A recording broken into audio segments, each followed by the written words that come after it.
Hello, Pastor Edgar from Living Grace Church. Now, it's only a few weeks to Christmas, and someone suggested to me that maybe I should introduce my books because they might make a great Christmas present. So if that's you, if you're looking for a present, and okay, I introduce my books. Now, here, this is the first one that I've written, Surprised by the Holy Spirit.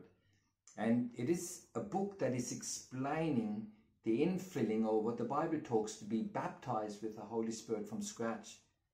Now, this probably book includes my own story and maybe the story of our church, because I've already been a minister for a number of years and actually have a PhD in theology, did lots of reading and study.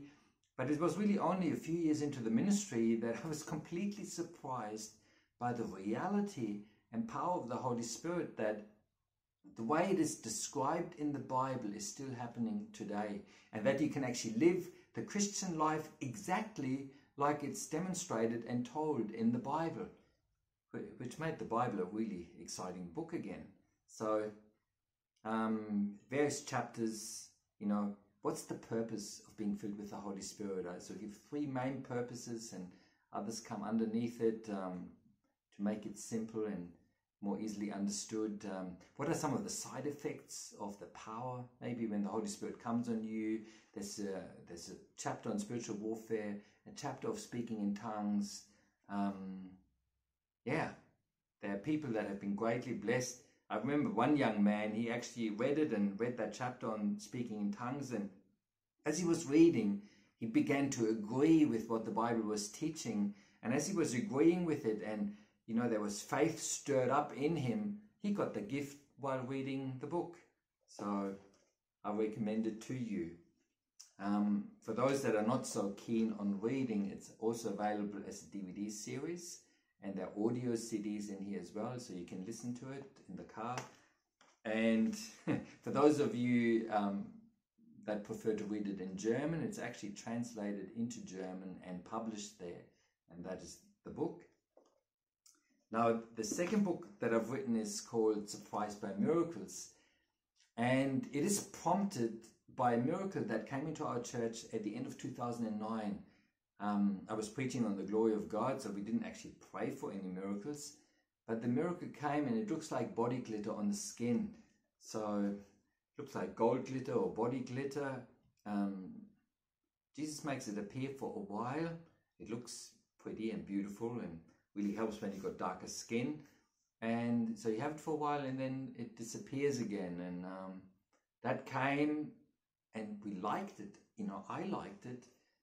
But then we were also confused by it. Is it in the Bible? Are we allowed to have miracles like that? Is it anything weird or not coming from God?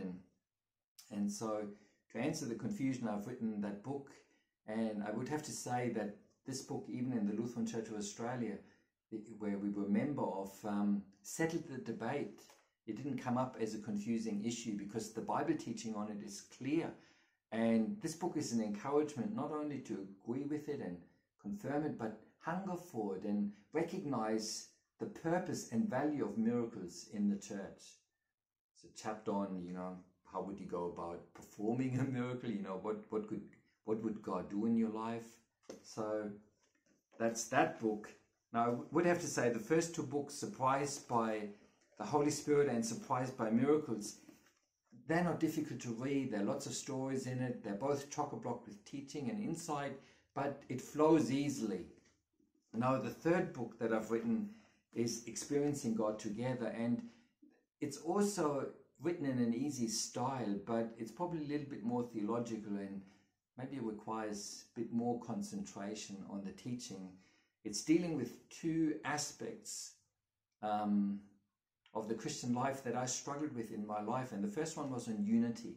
I probably come from a background where Christians remain separate from one another, guarding their teachings from one another, not be contaminated by others. And then I discovered that there are other Christians and other streams, and I like mixing and mingling with them, and so did our church. But again, the question, is it allowed? And I discovered not only is it allowed in the Bible, it's mandated. And I talk about that, and there's a teaching on, you know, what would you have to agree on that it's actually the gospel, the good news of Jesus Christ, and not any aberration of it.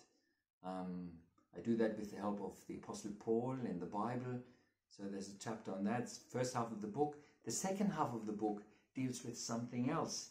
And it deals, you know, I used to think, you know, the issue was being baptized with the Holy Spirit, and, you know, that was where confusion was and where people needed teaching. And then I discovered that's actually not the issue. The issue is to understand conversion. What does it mean to be born again? And I discovered from my own background, mainline background, that we know the doctrine of it. We know that we are justified by faith through grace. But according to our own confessions, what's coming out of the Reformation, the core teaching out of the Reformation, it says the inexperienced thinks it's an easy doctrine, but it's only learned by experience. What does that mean? I showed from Luther and John and Charles Wesley and Charles Finney and Dietrich Bonhoeffer and lots of sources in church history where the church throughout history again and again has lost the knowledge of what it means to be saved. That an experience of God, an experience of the doctrine to be justified by faith belongs to the Christian life.